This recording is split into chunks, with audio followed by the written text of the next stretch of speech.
NCAA brackets are out. Mats are going to be rolled out here very shortly. So perfect timing for an NCAA championship preview on the Pack Mentality Poppins podcast. I'm one of your co-hosts, Brian Reinhardt, and our other co-host, Trent Hidlay. Trent, the two co-hosts can coexist on this podcast. We're finally back on the podcast together. I was trying to think of how many that we've gotten in this year, but it's been a blast. Wow, what a fun year on the podcast. I was going to say, first podcast we did together, last podcast we're getting together, perfect timing. And I think, Trent, this is really going to be exciting. Obviously, it's NCAA, so it's a really exciting time, but we're kind of get more with you on today, more of the student athlete perspective at the NCAAs. There's a lot that goes on. So going to thank Trent in advance. He's going to share some, I guess, inside baseball secrets here for what wrestling goes on in that tournament. And before we get started, I had to touch on Pat Pavlizio. He's got his hands a little bit busy recently. He told me he's a little over 7 pounds over right now, too. So we're giving Pat this podcast off to focus on all of that. But Trent, this is exciting. I've emailed you. I've texted you about this episode. I think this could be a great episode here talking about NCAAs.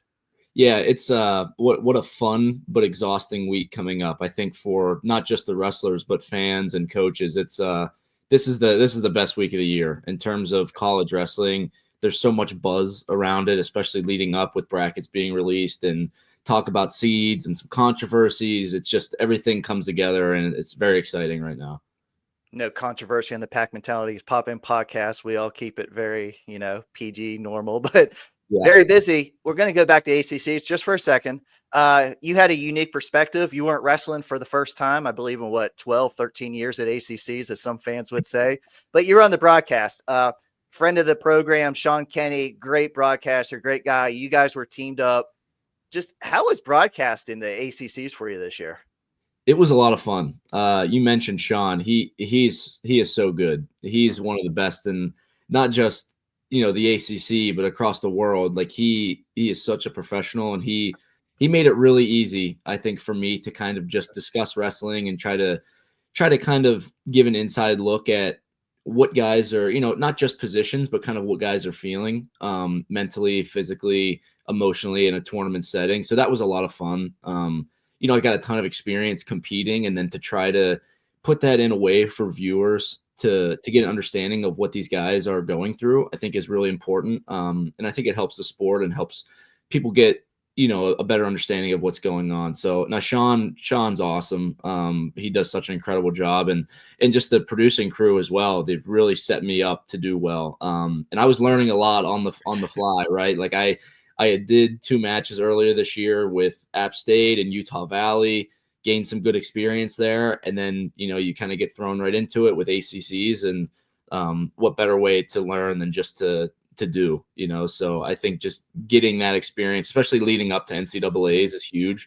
Kind of see, get some feedback from different people and kind of see, what they like, what they want to see me do more of, what I need to improve on, which is big. I think feedback in that regard is huge. Just as a competitor, right? You want to make sure you're prepared and do a good job. So definitely listening a lot to what people are telling me, what they like, and trying to bring that into NCAAs. I joked you skimped out on a couple rounds there. I couldn't find you. My head was killing me. They gave me the consolation. What was it? The semis and the semis in the third place matches. They gave us the break, and they brought in some other guys. I thought they did really well too. Mock got in there a little bit. I think he showed up a little bit late, but that's typical Mock. That's Mock. Yeah. But and obviously you kind of teased it, but that's going to lead to more work for you at NCAAs. But before you get to the broadcast table, you're going to be on the wrestling mat. So kind of tell our listeners, what are you doing at NCAAs just the whole weekend? It's really busy here. This is like one of those weeks where you look into it and you start putting stuff in your journal, you're mapping things out, and you're like, man, I might have overbooked myself a little bit. I might have done a little bit too much here, but yeah, so I am wrestling in the CWA, Championship Wrestling Association. It's their 3rd showcase. It's at the Live Casino Hotel in Philadelphia. I'm wrestling CJ Bruckey in the match, older brother of assistant coach at Stanford, Pat Bruckey. CJ wrestled at Central Michigan. He's a little older than me, but he's very talented. He got some experience on the senior level as well. In the CWA, if people remember, I actually wrestled in the first showcase last year against Matt Feinsilver. And what they're doing is really cool. So they're starting to really get momentum with a professional league.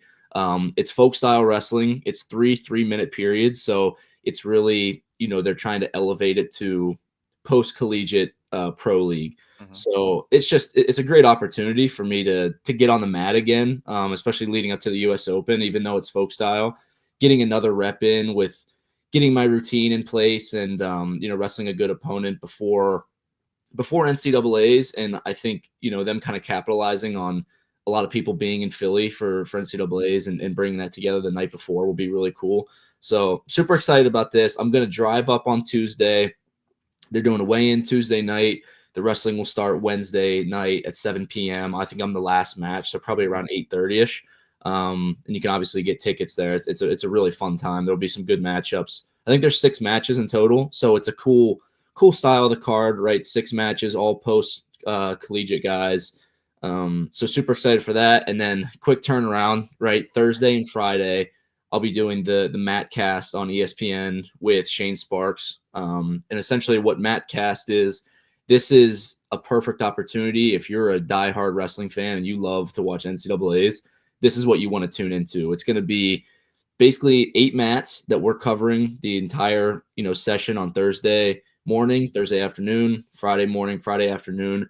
And we'll bump back to, we'll bump around to some certain matches, certain mats that have, really all the storyline guys. If it's a big upset or if it's a top seed, we're going to key in on some big matches.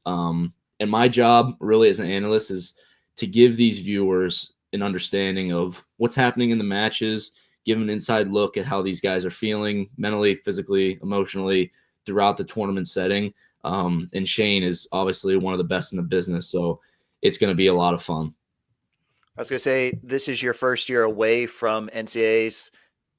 I know you're excited about the broadcast. Did you ever think about just sitting in the stands and watching? Could you even do that? I know how you get at matches. Well, when they asked if I wanted to do it, I was like, I'm pretty much probably going to be doing the same thing if I'm just sitting in the stands and watching, trying to analyze every match.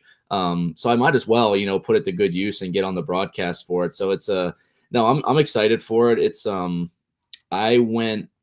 Before I started competing, I went to Cleveland and I went to Pittsburgh to watch, Hayden and the rest of the teams. Pittsburgh was my redshirt year, and that was really hard. That's hard, especially when your brother's wrestling, but your teammates are wrestling and you're redshirting. You want to be in the tournament so bad, and you want to be in that setting.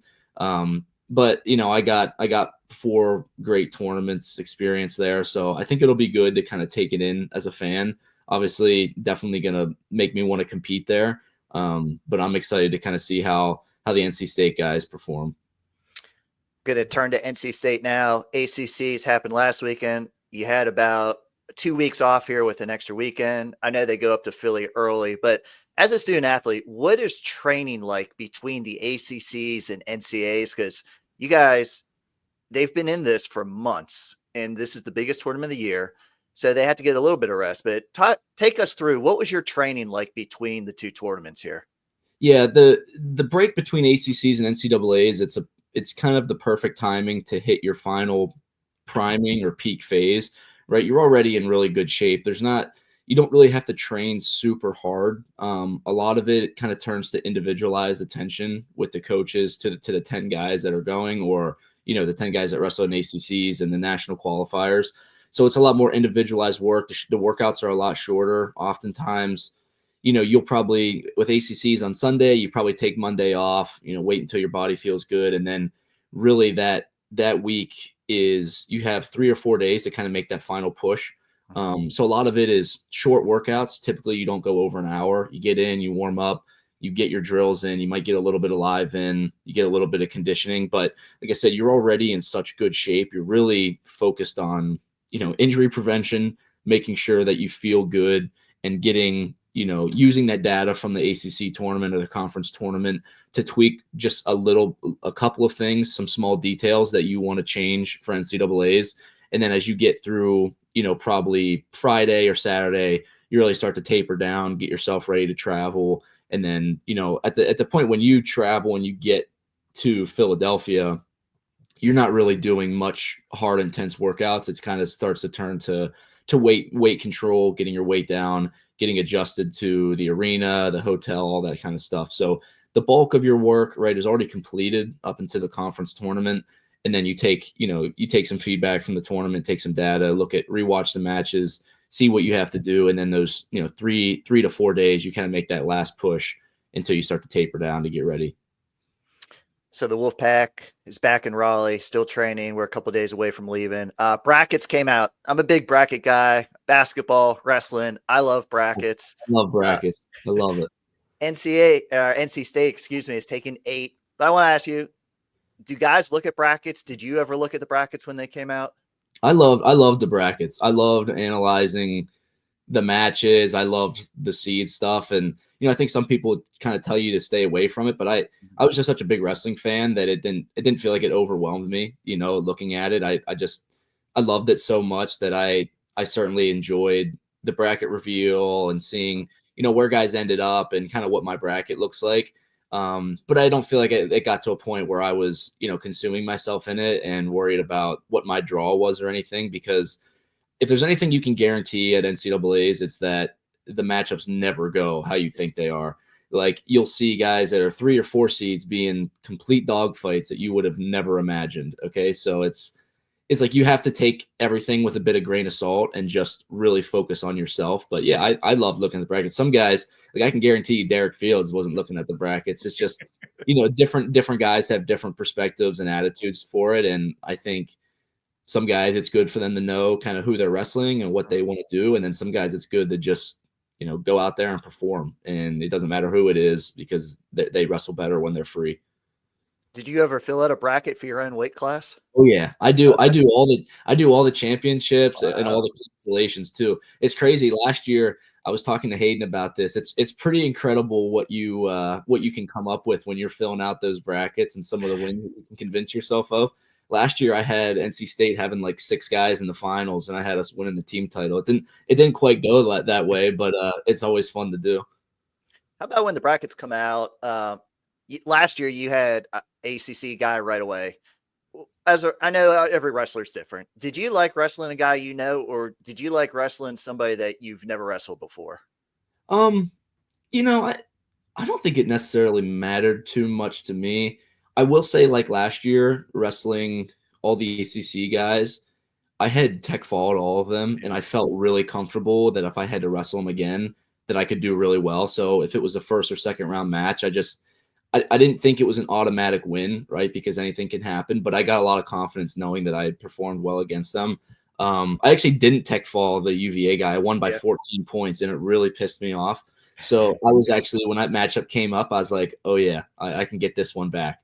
So I think some guys, it kind of depends. Like with my style, as I got better and older, I diversified a little bit more with my attack. So I think it was a bit harder for guys to maybe make adjustments. Whereas early in my career, right, if I wrestled somebody in the season or ACC and then I had to see him again, it was kind of hard for me because they knew what I was doing.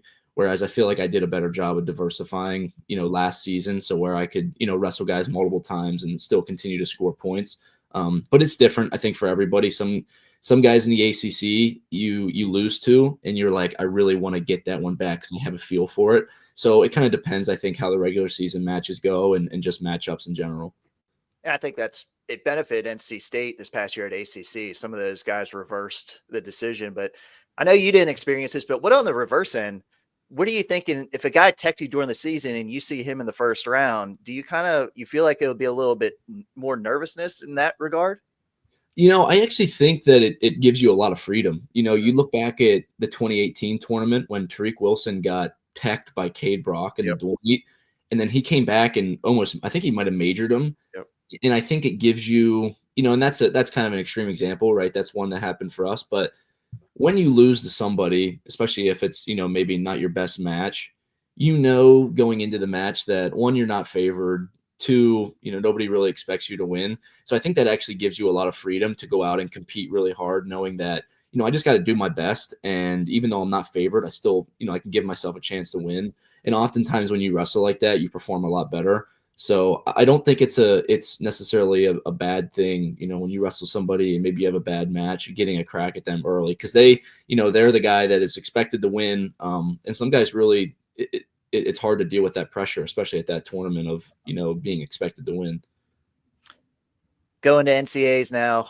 NC State usually left on Tuesdays. I didn't ask Pat. I highly doubt they're busting up this year. I think Pat's actually spending some money and they're flying up. But you guys would go up like the 2 days before. Wednesday was kind of, you walk to the arena, you get a practice, you get workout. Wednesday was very low key, and Thursday all the action starts. Yep. Weigh-ins at 10 a.m. First session at noon. Second session 7 p.m. I know it's a lot different. It could be different for a 125 to a 197 like yourself, but that first day is long. Kind of, what was your first day like at these NCAAs? Yeah, NCAAs it's very long, and you have to do a good job at keeping yourself, I think, like conserving your energy in a way. It's really easy to get caught up in the weigh-ins and the post-match meal and the tournament starting. And, especially if you're a 25, it might actually be easier because you kind of just are focused right away and you get to business. But, being 184, 197, weigh-ins at 10 or weigh-ins at 8, wrestling starting at 10, there was a chance I usually didn't start wrestling until about 2 p.m. So, if I weigh in at 10 and typically I'm ready to go by noon, I really have to conserve my energy and try to just stay relaxed so that I can, bring myself up to a level where I need to compete.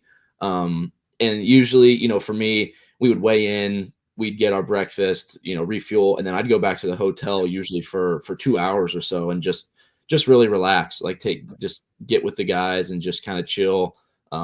Sometimes have the wrestling up and just watch how the guys are doing. But you definitely don't want to just stay in the arena in the back room and just pace back and forth for 3 hours. So it's a really long day.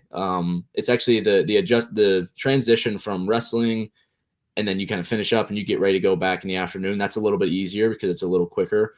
But it can be a late night too, especially if you're, at 197. I don't think I finished up my second round match until, I don't know, when does the round start? 8? You said it starts at. Yeah, it started at like 7 or 8, but I mean, it was pushing 11:30 midnight when everything was wrapped up on that first day. I mean, you finish up closer to maybe late 10-ish, 11, and then you still got to get down the weight. And the bigger guys probably don't have as much of a problem with that, right? Because you lose a lot more weight when you're wrestling. But, it's something that you have to get account for. You got to wrestle. You got to get your weight down.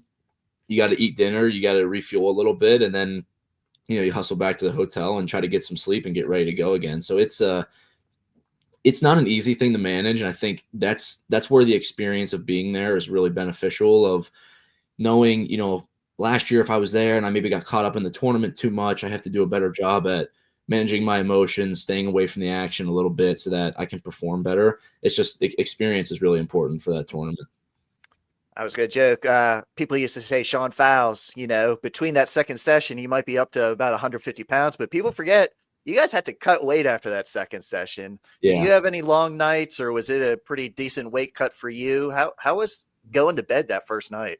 It's hard, and it's not just getting down the weight, but it's when people don't realize how much, I guess, energy that is cooped up in you after, especially if it's a really big match or a close match, and you're putting in all your post-match stuff to fuel, and a lot of it has caffeine in it, and you're cutting weight, and then you're trying to fall asleep and you're just staring at the ceiling, right? Like you're so wound up that it's kind of hard to get to bed before midnight, and then you're waking up early again, and some guys have to lose weight in the morning, and you're weighing in and you're doing that whole process over again.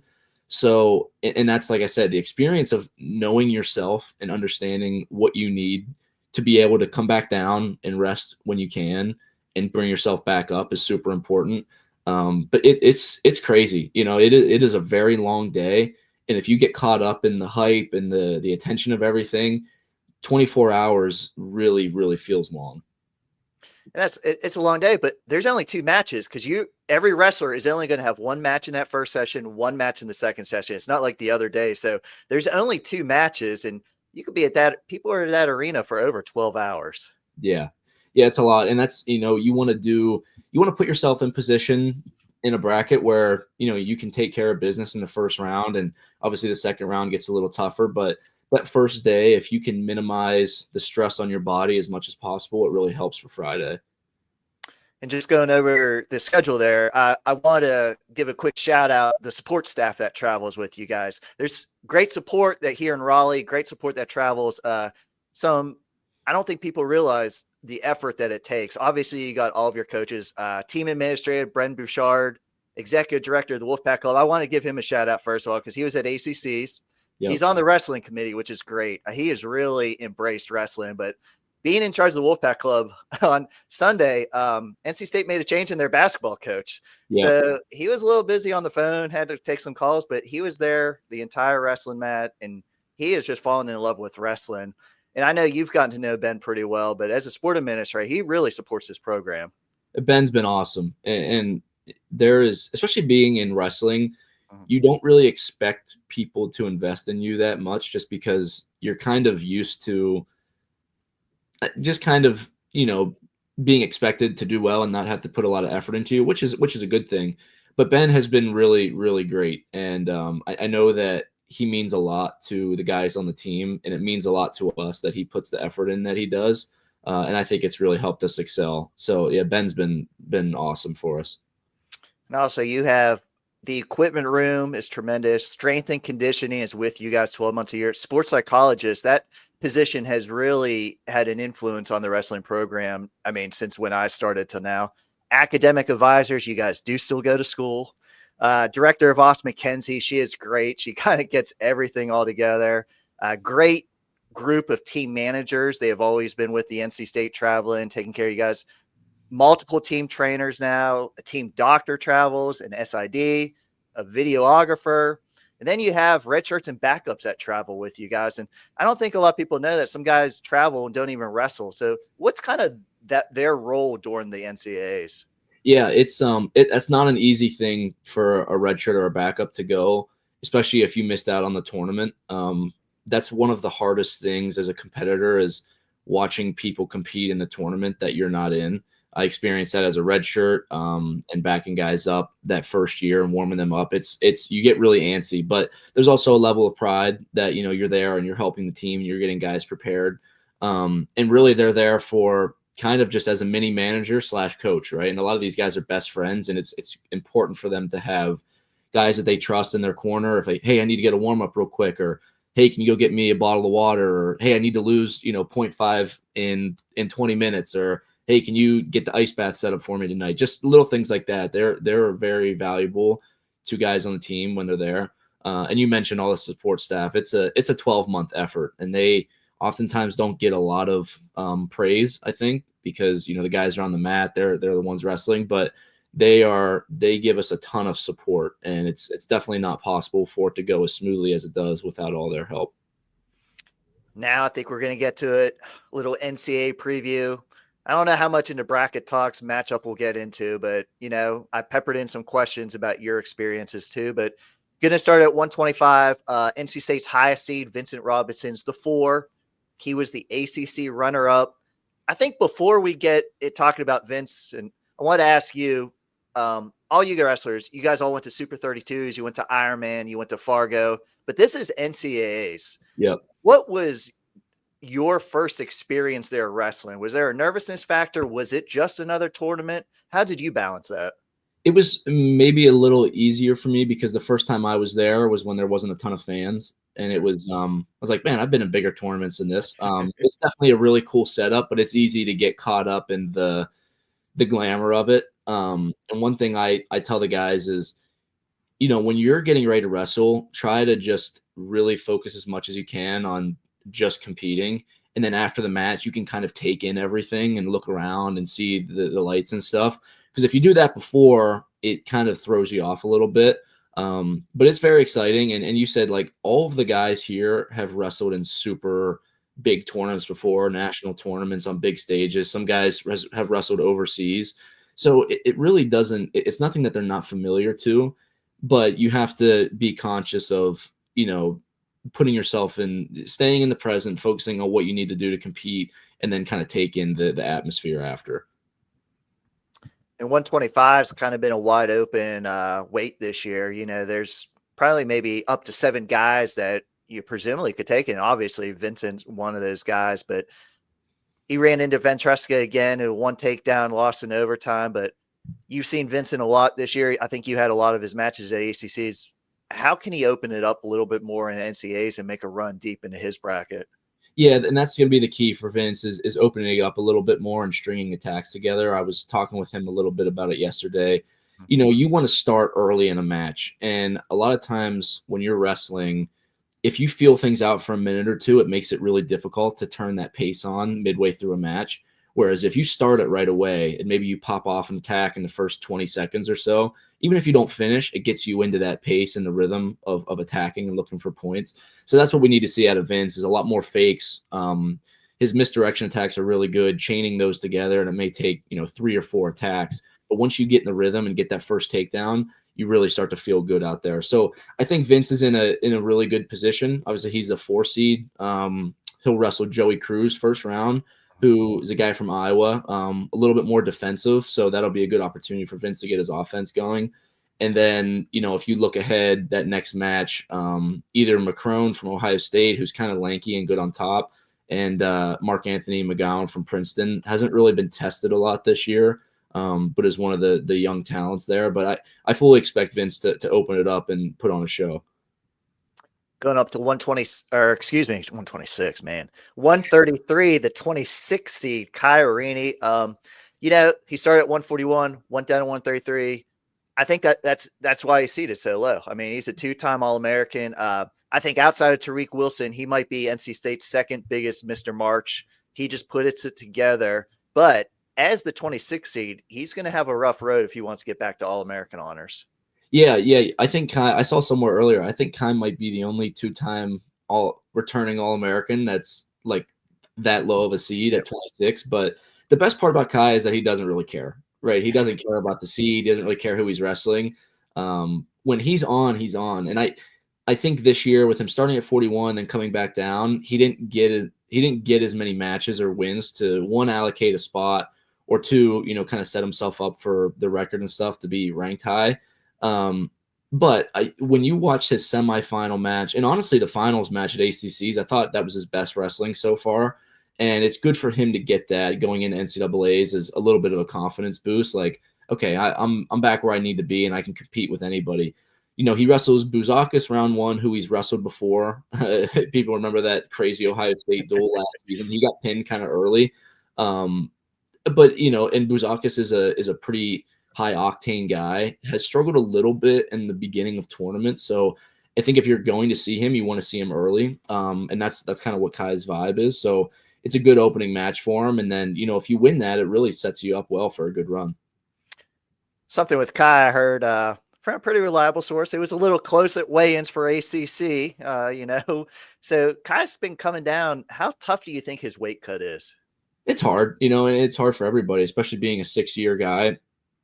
At 133, it's not an easy thing, but the thing with Kai that I like is when he kind of gets an edge from it, right? Like when he gets down the weight, it's like, okay, I just put myself through hell. I'm going to use this to my advantage, right? Like if I'm going to do this and go through this pain, then I'm going to go out there and compete and put on a show. And I think that's what you're going to see.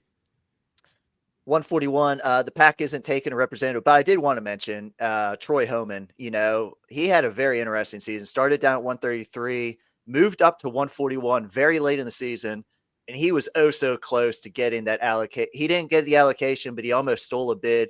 You were on his mat at ACCs. Yeah. Just what kind of when your teammates see you going up a weight class, performing like you did, but becoming so close, what can you talk about in Troy Homan here this year from what you've seen? Yeah, Troy is a gamer. He's one of my favorite guys in the team because he's not selfish at all, right? He'll cut down to 33. He'll bump up to 41, regardless of what he weighs. He wants to compete, and he's a guy that puts in a lot of time.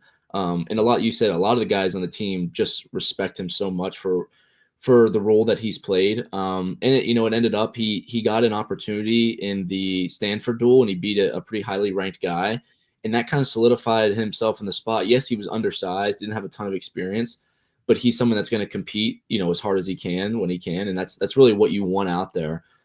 So he had lost to the first match against Jaden Scott literally on 1 minute of riding time. Exactly. Yeah. So it was so close to, making that match go to overtime and see what he can do. And then, dropping down and having to wrestle the guy from Pittsburgh in the Conci semis, actually was wrestling a really good match, was up. And this is where the experience comes in, like being in that situation, knowing that you're up by 3 or so with 30 seconds, right? I can get to the edge. I can take a stall call, but I can't back out and get taken down. And I think just being in that situation is hard as it is, and much as it hurts him, it's going to make him a lot better, because that's in his mind right now, and that's going to help him train leading up to next year. And I think he's a guy that's going to have his eyes on the 133 spot next year. So having that experience, kind of learning that lesson will help him a lot. And he's somebody that, doesn't make excuses. He's just going to get back to work and go. So it was great to have Troy kind of insert himself in there and get that experience this year. There's going to be some great competition at 133 for NC State next year, so that's going to be something to really play out. But going on to 149, another first-time participant, number 20, Coy Biskins. He's been wrestling really well, got third place at the ACCs, earned a bid. Going for the first time. He's got Ohio State in the first round too. A guy, he's not familiar with him, but Jackson Arrington has faced that guy. I think he faced him 3 times last year. Yeah. So, but Coy's wrestling really well here in this last month of the season. Yeah, I was really impressed with the way that Coy wrestled at the ACCs, especially responding after that first match. He was in on the attack for the winning takedown and kind of got scrambled through against the guy from Virginia, who's pretty good there. Dropped back down and beat Jay Nabas, who's an All-American, which is a huge win for him. And then going to beat Geoffrey from Virginia for third place was just a great finish to get himself qualified. And you said it, like, sometimes that momentum is so big. Getting a win at ACCs, that kind of is like, okay, I can compete against these guys, right? I can win these big matches. And I think that was big for Coy going into NCAAs against D'Amelio. Yeah, Jackson wrestled him a couple times last year. He's been, he's a 6-year guy, so he's very experienced. But when you're young, right, you have a little bit of that chip on your shoulder that I think can help a guy like Coy.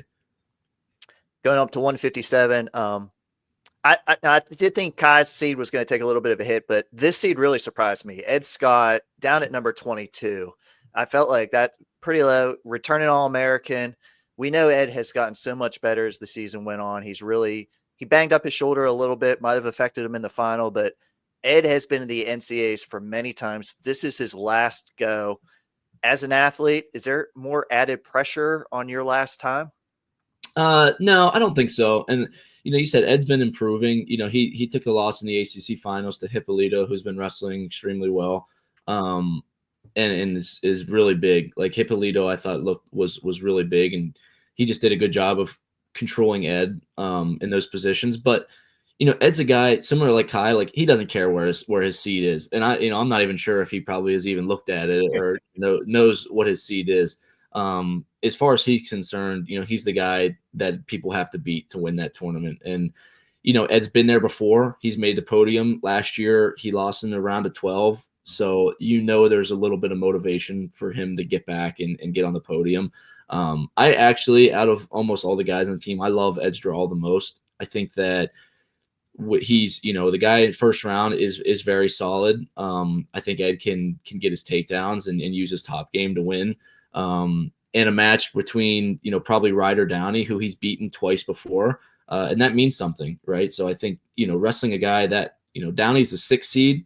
But if you're Ed and you win your first match and you beat Downey, you essentially take over that seed. So, and that's looking a lot ahead. Anything can happen. But I think Ed, when he's on and he can get his attacks together and he's riding on top and looking for turns, it makes him really dangerous.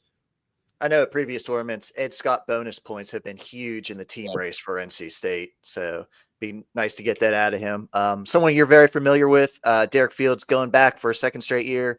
He's got the 29th seed. He has a rematch from earlier this year, Utah Valley State. We know Coach Hall. So that's going to be a great matchup. But Fields going back for a 2nd year in a row. Can you talk about how he's been performing? And he has a very tough first-round matchup. Yeah, Fields with Baraklov first round. And we talked about this a little earlier, like wrestling someone that you wrestled before. It really was it was a pretty close match that they had. I think it was he got taken down in the first, and then he got taken down in the third to kind of seal it. But Fields can absolutely compete with these guys. And when he's wrestling free and he's putting attacks together and faking a lot, his offense starts to open up. And he's a guy that's really going to benefit from having that experience last year. He kind of had a crazy tournament. He lost to a mean round one and then was up big and got pinned in the consies. So he's been to the tournament before. He knows what it's like. And now it's important for him to use that experience to help himself, get on the get on a roll this season. So this year at NCAA. So I'm excited for Fields. I think, sometimes it's just a great feeling to have one of the better guys right off the bat and be like, I'm going to set the tone for this tournament and get a big win early. 174 ACC champion Matty Singleton going for his first time. He avenged a couple of duels, so we talked about that before. Sometimes you want to see guys, but I think you had all of his matches for the ACC run to his championship. So, one, can you just talk about his run to the ACC title, and two, some of your expectations for him going to his first NCAAs? Yeah, Matty was a gamer at ACCs, and that's the benefit. That's one of his biggest qualities, is that he performs better when the stakes are higher, when the pressure's on. He's been doing it his entire career in high school. It's kind of, why he was such a big recruit, is that he was winning a lot of big matches. And I think that was a big breakthrough for him to get some confidence, to be like, okay, not only can I compete with some of the best guys in the country, but I can win these big matches, and I can score in the positions that I'm good at. You saw him get a lot of back points, which is something that's really big for him. And getting a win over Lennox Wolak, who's a returning All-American in the first round of ACCs, was huge, right? He got some back points, and he was on the ropes late and just used his defense to seal the match. And then beating Ogunsanya, who had beaten him in the dual meet, was a huge win. And then going into the finals and taking out Luca Augustine, who had beaten him in the dual meet. It was a really impressive run. And his poise and, just the way that he was able to show up in those big moments was huge. He'll wrestle Jared Sima in the first round, who he's wrestled a lot in the past, just growing up. And then that hopefully win that, and then set up a rematch with Hamidi, who he actually competed probably better than almost anybody in the country outside of O'Toole this year. So that's a match that I know that Matty wants and that he really feels like he can win. Yeah, I mean, Matty Singleton, he was so excited afterwards. I actually covered the ACCs for Flow and got this quick little interview. So let's listen to Matty after he won the ACCs. Matty, congrats on the win. It's the Matty Singleton Revenge Tour today. Yeah. How did it feel reversing some of those dual losses? It felt great. Those matches during the season really sting, but they're great. And I don't know if I would have wrestled as good as I did today if I didn't have those. Scoreless first. You got that 4-point near fall in the second. How did that come about? How big was that for you? Yeah, I mean, obviously it was huge. It decided the match. And I knew that I have really good top game when I need to do it and when I have to. And, we just have to be tough on top, and then things just come naturally. I wasn't exactly looking for that kind of turn or really getting back points in general from the start of the match, but things just fall into place when you start to do things right. Different time. You came to this tournament, much better results than last time. How does it feel leaving with an ACC championship? Oh, awesome, man. Yeah, it was heartbreaking 2 years ago, leaving here with 2 broken hands and no bid to NCAAs. So yeah, a lot better this time. But I'm glad that I got that experience 2 years ago to be able to put me in the spot now. Now you're earning your first trip to NCAAs. How excited are you for that? Super excited. I've actually only gone to NCAAs once, my senior year of high school, and I didn't really realize how crazy it really is seeing the finals there in person. But yeah, I'm glad I got to see that, and I'm super excited. Thanks. Congrats. Going up to 184, 15th seed, Dylan Fishback going back for the second year. Fishback actually got upset last year in his first matchup, but battled back in the consolation. So this year not that you don't know, but he's really going in. He knows he has to focus on this first round matchup. And how do you look ahead? You got a guy, NCAA champion, sitting in the second round, but who is it? Hale from Penn. Yeah. Fishback's faced him before, but I believe it was an overtime, 1 takedown bout last year. But how do you focus on that first round matchup when sometimes you have one of the top wrestlers in your weight class next, possibly? Yeah, Fishback has been steadily improving week after week these past couple months. And, when he lost the finals match in ACCs, but he wrestled really well. And it's just against a guy like Heller, you gotta finish quick. And as that match went on, scrambles kind of ensued and he was close again and Heller came out on top. But Fishback is one of his skills is being able to put losses behind him and get ready for the next match. Wrestled Hale last year in the Concies, really close match. I expect Fishback to use what he learned last year and maybe being a little flat in the first match to come out firing and have a better start. And then obviously Kekai's waiting in that second match. I honestly think with guys like that, you want to wrestle them early, right? The later the tournament goes and the more that they get on a rhythm, you want to get those guys early and you want to get them early in the tournament. And, there's nothing to lose for Fishback. He's just as talented, just as skilled as anyone in that bracket. And he can score on anybody and he can scramble with anybody. So to get a match like that early is exactly what he wants. So 197, NC State does, Christian unfortunately did not get an at-large, so no 197. So this is the only weight class I'm going to ask you. And how fitting is it? This was your weight class last year. You wrestled 4 of the top 8 guys during your career. What's your prediction for 197? Yeah, 197 is pretty tight up top. I think Ferrari's probably the hardest guy. I think he probably has the best wrestling IQ, and I think he's going to be the hardest to score on in that bracket. And he's been there and won it before. I think Ferrari will win it. Buchanan has been really solid this year. I just think that with Cardenas and Buchanan, the way they score, I think it'll be hard to score on Ferrari like that. And you got to be able to get off bottom, which is one of Ferrari's strong suits. So I think Ferrari probably wins it. And we'll see what Josh Barr is like. I know he got kind of injured a little bit at Big Tens. I expect him to be ready to go. That probably gets really interesting. If Barr's not 100%, Munoz as the 13 seed is really interesting. Also, Beard and Stephen Little at 5 and 12 is a great matchup. So that second quarter in the top side of the bracket is really good. I think Ferrari will get it done. What about, I'm sure you saw it, and there's a lot of talk about Stout brothers. They could meet each other in the second round. You have Mac from Pitt, who he's really dominated the ACC last year, and Luke from Princeton. But I know you and Hayden weren't in the same bracket ever, but could you imagine wrestling your brother at the NCAAs? What are their parents going to go through? I honestly, I don't even know. It is that is such a rare thing. I don't think it's ever happened before. Last year was crazy in D3. 2 brothers wrestled in the finals, which was insane. But yeah, it's a real possibility. I think they'll both win their first matchup, and it's a pretty crazy storyline. Mac has been wrestling really well this year. Luke, I think he hasn't lost much. He did take a loss to Stemmet, who Mac has beaten twice this year. So, take that with a grain of salt. But, when it doesn't really matter who's favored in that match, they know each other so well that it's going to be tight. I know a lot of the world's going to be watching that one. Just 2 brothers going at. But last weight, 285, number 7, Isaac Trumbull. And before we get into Isaac, we all know he injury defaulted out of the ACCs. That did affect his seed. I think he was looking at the 4 seed before that, but 2 losses at ACC puts him down at 7.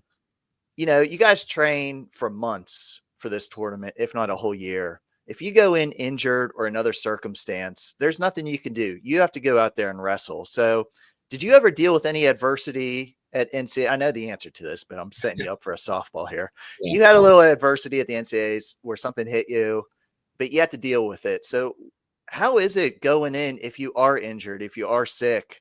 There's no turning back. You have to wrestle. Yeah, and you really don't have an option, right? You don't have any time to, 1, feel bad for yourself, or 2, kind of recover, right? In 2022, I got really sick after weigh-ins, and I really struggled to compete well.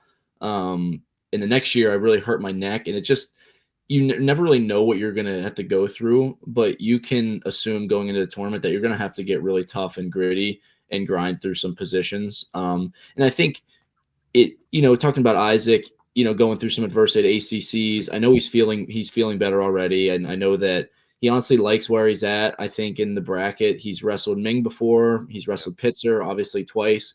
And he's wrestled Hendrickson twice this year. So he has a feel for all these guys in that quarter. And with someone that's dealing with an injury or a sickness, you fall back to the training that you've done throughout the year. And if you're putting yourself in uncomfortable positions routinely in practice, when you're competing, and you're not giving yourself excuses, maybe you don't feel that great, but you're still coming into practice and you're grinding through it, you fall back to that level of training when you get to this tournament.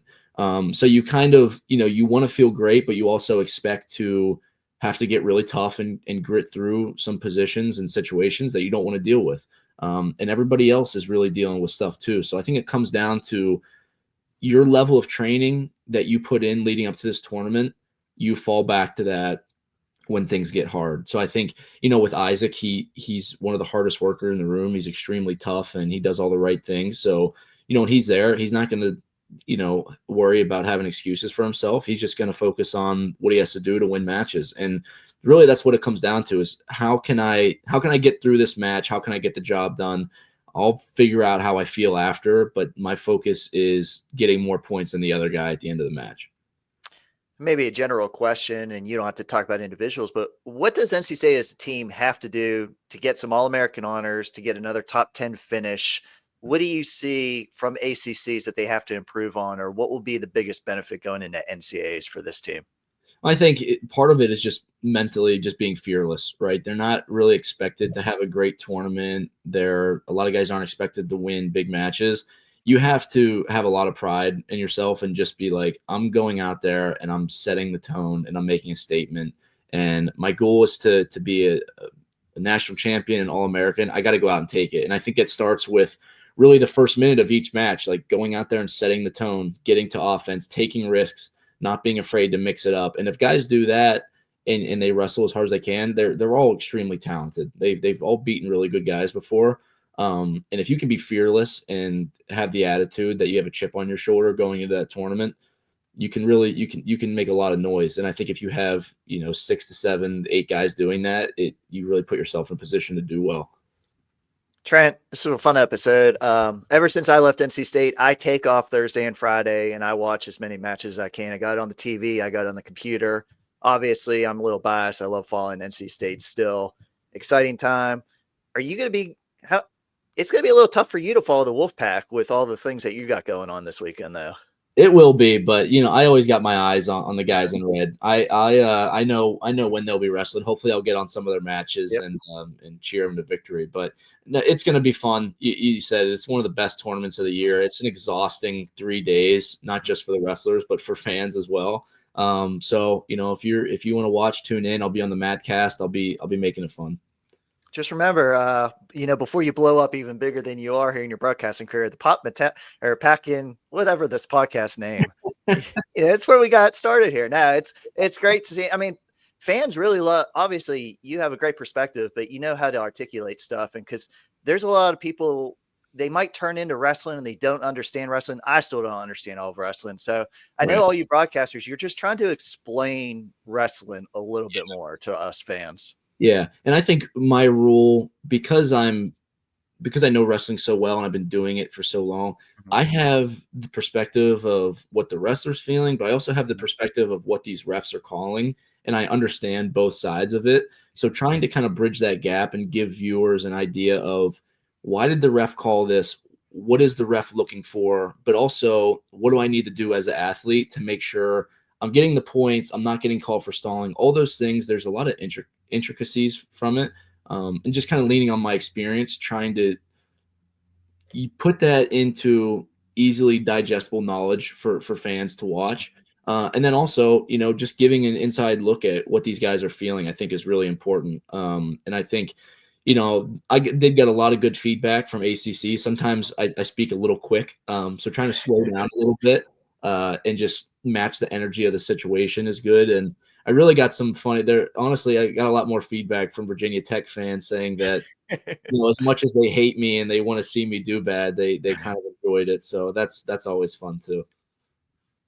Is Trent Hidlay going to ref school after his wrestling days are over? I need to. There's a lot of hard calls, but like I said, knowing, kind of understanding why refs make the calls they do and what they're looking for, I can kind of bring that to light a little bit to maybe help ease some of the confusion for fans. Trent, appreciate you stopping by. breaking it down. Wolfpack fans, look forward to everybody watching action. If you want to hear Trent, he'll be streaming on ESPN Plus. He'll be on the Mattcast. There's tons of streams. Just look for the Mattcast. That will have all 8 mats. But Trent, I'm looking forward to it. I know you're looking forward to it. Be safe driving up to Philly, and I hope your weekend goes well up there.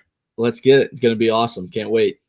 Wolfpack fans, this is another episode of the Pack Mentality Pop-Ins podcast. Thanks for listening. And as always, go Pack.